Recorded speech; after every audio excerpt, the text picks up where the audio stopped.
Orang kurang upaya tidak boleh dikecualikan daripada sistem pendidikan umum atas asas ketidakupayaan, dan kanak-kanak kurang upaya tidak boleh dikecualikan daripada pendidikan prasekolah, rendah, menengah dan tinggi atas asas kesetaraan dengan orang atau kanak-kanak upaya, termasuk latihan vokasional dan pembelajaran sepanjang hayat.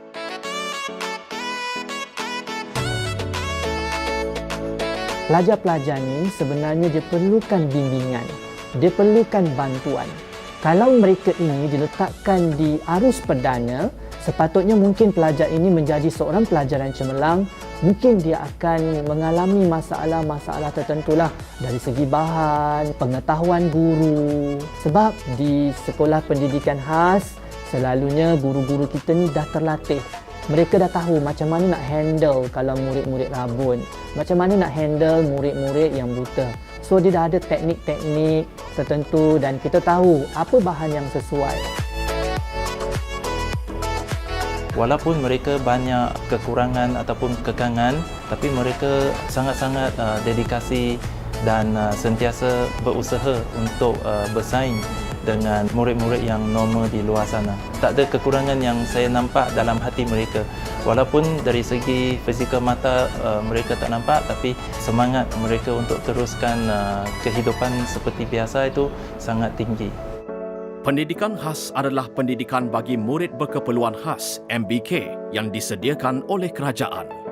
Terdapat 6 kategori murid berkeperluan khas, iaitu kurang upaya penglihatan, kurang upaya pendengaran, kurang upaya fizikal, kurang upaya pertuturan, masalah pembelajaran seperti Global Developmental Delay (GDD), Syndrome Down, Attention Deficit Hyperactive Disorder (ADHD), autisma, kurang upaya intelektual, masalah pembelajaran spesifik, disleksia, diskalkulia dan disgrafia, dan kurang upaya pelbagai. Murid berkeperluan khas boleh mendapatkan pendidikan khas di sekolah pendidikan khas yang dibina khusus bagi MBK.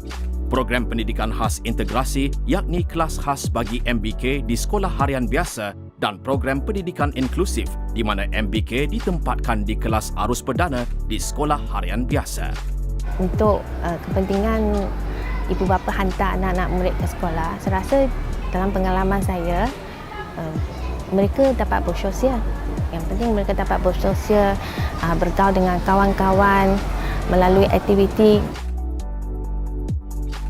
Saya merasa seronok belajar di sini kerana ramai kawan-kawan seperti saya masalah pendengaran.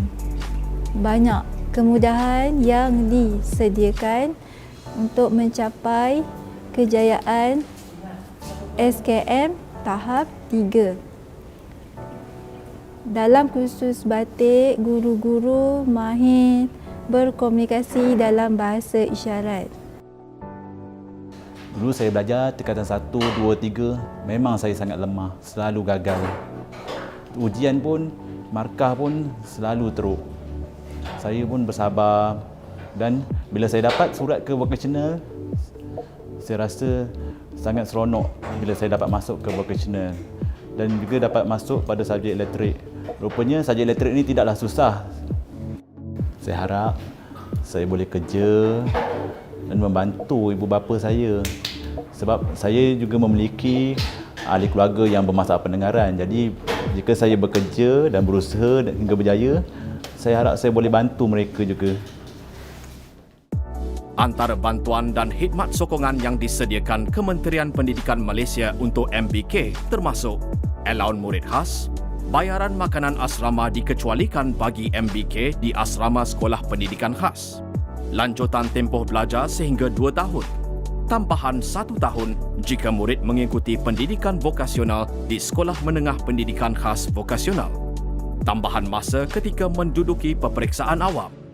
Murid menerima bantuan dan sokongan semasa menduduki peperiksaan awam. Murid menerima kemudahan pembantu pengurusan murid.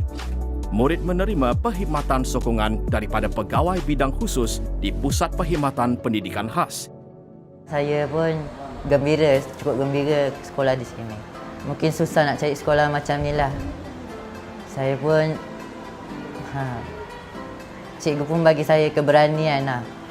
Lakukan apa yang saya tak boleh buat. Saya pun tak tahu pun saya ada bakat yang semula jadi. Kerana ada kawan-kawan baik, ada aktiviti, boleh belajar.